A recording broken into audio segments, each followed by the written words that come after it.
घरात भाजीला काही नसेल किंवा काय करायचं सुचत नसेल तर ही रेसिपी नक्की ट्राय करून पहा. इतकी जबरदस्त आणि भातासोबत तरी आहाहा! मस्त लागते. चला तर मग वेळ न घालवता आपण रेसिपीला सुरुवात करूया. पण त्याआधी व्हिडिओला लाईक करा, शेअर करा आणि सबस्क्राईब करायला विसरू नका. इथे मी एक मिक्सरचं भांडं घेतलेलं आहे. त्यामध्ये ओलं खोबरं, आलं, लसूण, कोथिंबीर आणि पुदिन्याची एक 2-3 पानं घातलेली आहेत.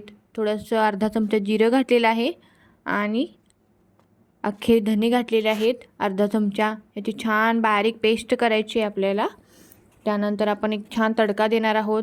यामध्ये तेल घातलेलं आहे, जिरे, मोहरी, कढीपत्ता, सुक्या लाल मिरच्या आणि थोडंसं मी इथे लाल तिखट घालून आपण हे वाटलेलं मिश्रण घालायचं आहे. छान परतवून घ्यायचं आहे. त्यानंतर सुखे थोडेसे मसाले घालायचे आहेत.